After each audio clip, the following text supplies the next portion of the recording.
안녕하세요, 도빈치입니다. 오랜만에 영상을 촬영하게 됐는데요. 영상을 보고 나서 제가 들었던 생각을 공유하기 위해서 이렇게 촬영을 하게 됐습니다. 제가 봤던 영상은 명현만님의 라이브 영상이었습니다. 저도 평소에 격투기에 관심이 많고 여러 채널을 보고 있기 때문에 이번에 일어났던 사태에 대해서도 많은 관심이 있었는데요. 나는 솔로에 나왔던 영철님께서 명현만님에게 도발을 했고, 그 영상을 본 명현만님은 참교육을 하겠다며 도발에 응해주는 모습이었죠. 그리고 한 달이 지난 3월 5일에 명현만님은 스파링을 하는 것으로 알고 서울로 올라오게 됩니다. 그리고 그 스파링 하는 영상을 보여드리기 위해서 라이브 방송을 켰던 거죠. 저는 라이브 방송을 처음부터 끝까지 다 봤는데, 간단하게 정리를 하자면 명현만님은 지금 당장 스파링을 하자고 했고, 이에 영철님은 몸 상태가 준비되지 않았다며 3개월 뒤에 스파링을 하자고 제안을 하죠. 이미 한 달 동안 시간을 줬는데 무슨 소리냐, 지금 당장 싸우자고 했고, 영철님은 여전히 3개월 뒤에 하자며 거절을 했습니다. 명현만님은 생각을 정리한 이후에 그럼 오늘도 하고 본인이 원하는 날짜에도 한 번 더 싸워주겠다, 총 2번의 스파링을 제안을 하죠. 하지만 영철님은 이것마저 거절하며 본인의 생각을 관철했습니다. 명현만님은 마지막으로 3주의 시간을 주겠다 라고 제안을 했으나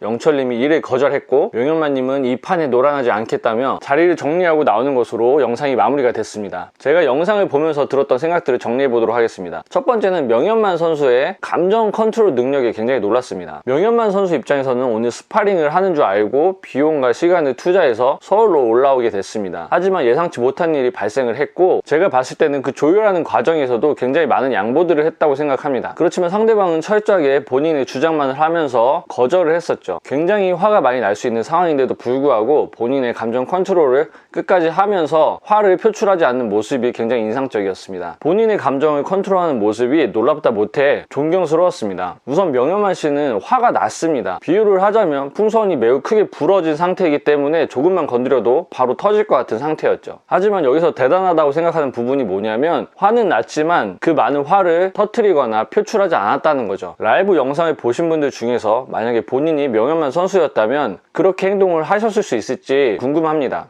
두 번째는 신뢰의 문제입니다. 영철님은 좀비 트랩에 나와서 스파링을 포기하는 모습을 이미 한번 보여줬습니다. 질 자신이 없다고 스파링에 동의를 했지만 결국에는 포기를 했고, 그 모습에 많은 사람들의 신뢰를 잃었죠. 그 컨텐츠에 대해 영철님은 악마의 편집이라고 이야기했지만 그 사건으로 인해 많은 사람들의 신뢰를 잃은 건 팩트입니다. 그렇지만 이번 기회에 신뢰를 회복할 수 있는 상황이 그려졌었죠. 왜냐하면 이번에는 영철님도 진지하게 운동하는 모습을 영상을 업로드하면서 많은 사람들에게 보여줬고 기대감을 올려줬기 때문입니다. 이번에 스파링이 이루어졌다면 영철님은 경기의 결과에 상관없이 많은 사람들이 존중해주고 좋아하는 팬들이 많이 늘었을 거라고 생각을 합니다. 하지만 오늘 스파링마저 당일날 취소하는 바람에 명현만님 입장에서는 6월에도 경기가 진행된다는 확신을 얻기 어려웠을 거라고 생각을 합니다. 그래서 스파링 계약에 사인을 하지 않은 명현만님의 입장도 충분히 이해가 되는 상황입니다. 세 번째는 존중의 문제입니다. 명현만님은 무에타이 챔프이자 AFC 헤비급 챔피언입니다. 격투기를 하는 사람들은 명현만님을 존경하기 때문에 명현만님과 주먹을 맞댈 수만 있다면 가위바위보라도 하고 싶은 심정이 많을 겁니다. 하지만 영철님은 핫 이슈 인물이기 때문에 다른 사람들보다 명현만님과 손쉽게 스파링을 잡을 수 있었을 거라고 생각을 합니다. 명현만님은 이번 스파링을 격투기의 부흥과 발전을 위해서 승낙을 한 것 같습니다. 그렇기 때문에 이뤄질 수 있었던 스파링인데, 이번 주말에 영철님께서 너무 무리하게 조건을 걸었다고 생각합니다. 사실 이번 스파링 자체는 명현만님께 이득이 될 부분이 1도 없습니다. 명현만님은 지금 구독자가 31만 명이기 때문에 영철님에 비해서 굉장히 많은 상황이죠. 그래서 명현만님의 유튜브 채널 성장에도 전혀 도움을 받기는 어려운 상황이라고 보입니다. 그렇다고 영철님에게 승리를 거둔다고 해서 명현만님의 전적이 1승이 추가되는 것도 아닙니다. 승리를 하든 패배를 하든 영철님께 매우 유리한 상황인 건 분명하죠. 명현만님은 현재 사업을 하기 때문에 굉장히 바쁜 상황으로 보입니다. 그 와중에 스파링으로 도발한 사람이 나타난 거죠. 영철님의 도발은 명현만님 입장에서 책을 넘기다가 종이에 손가락이 베인 상황이라고 생각합니다. 명현만님은 굉장히 바쁜 상황이었기 때문에 그 도발에 응해주고 본인이 하는 일에 집중을 하고 싶은 상황인데, 당일날 스파링 캔슬을 놔버린 부분은 대결을 떠나 사람 대 사람의 관계로서 존중이 결여된 행동이라고 생각이 듭니다. 네 번째는 명분입니다. 사실 이번 사건은 명분이 없는 싸움이었습니다. 두 분이 개인적으로 알고 있던 사이도 아니었고 선수 시절의 라이벌이었습니다. 사이였던 관계도 아니었습니다. 영철님께서 명현만님께 영상을 보내며 도발을 했고 거기에 응해서 진행되려던 스파링이었습니다. 명현만님의 실력은 TV와 유튜브를 통해서 누구나 다 알고 있는 상황이었고 최근 몸 상태도 유튜브를 통해서 꾸준히 업로드가 되고 있던 상태였습니다. 그로 인해서 영철님은 명현만님의 몸 상태가 현재 어떤지 다 알고 있는 상황이었죠. 그럼에도 불구하고 뛰는 놈 위에 나는 놈이 있다며 뛰는 놈은 명현만, 나는 놈은 본인이라며 명현만을 잡으러 온다고 도전장을 내밀었습니다. 이 영상을 보신 분들은 영철님이 명현만님과 1대1로 정정당당한 승부를 하자는 의미로 봤을 겁니다. 그래서 명현만님도 흔쾌히 받아들이며 참교육을 하겠다고 했죠. 하지만 어느 순간부터 정정당당한 승부가 아닌 30초 버티기, 1라운드 버티기 식으로 경기가 진행이 되고 있는 것 같습니다. 이 부분마저 명현만님이 받아들이면서 진행을 하려고 했던 스파링인데 영철님은 당일날 스파링을 캔슬해버린 거죠. 이 부분에서 많은 사람들의 신뢰를 잃었다고 생각을 합니다. 영철님은 상대의 실력이 어느 정도인지 분명히 알고 있는 상황이었는데도 불구하고 현재 몸 상태가 만들어지지 않았다며 시간이 더 달라고 요청을 한 상태이기 때문이죠. 영철님의 말을 있는 그대로 해석하자면 전혀 틀리지 않았죠. 명현만님과 싸울 몸 상태가 되지 않았다는 것은 누구나 다 아는 사실이고 팩트입니다. 하지만 진짜 본인이 격투기를 사랑한다면 운동을 미리 시작하시고 나서 몸 상태가 어느 정도 만들어졌을 때 명현만님께 도전장을 내밀었어야 된다고 생각합니다. 명현만님은 정식적인 시합도 아닌데 일반인과 스파링 한번 하는 것을 이런 식으로 계약까지 해야 되면서 모든 상황을 고려해주고 봐주는 이런 상황 자체가 불쾌했을 거라고 생각합니다. 결국 자리를 뜨면서 상황은 종료가 됐지만 이후에 명현만님의 마지막 제의였던 3주 뒤 스파링 시합에 응하게 됩니다. 영철님은 이렇게 영상을 업로드했지만 명현만님은 이에 대해서 대응하지 않고 있는 상황입니다. 영철님은 이번도 미루면 한국을 떠나겠다고 했기 때문에 마지막 결정은 명현만님의 손에 달려있는 것으로 보입니다. 어떤 결정을 하시던 간에 마음에서 시키는 대로 하셔서 후회 없는 결정을 하셨으면 좋겠습니다. 이상으로 영상을 마치도록 하겠습니다. 감사합니다.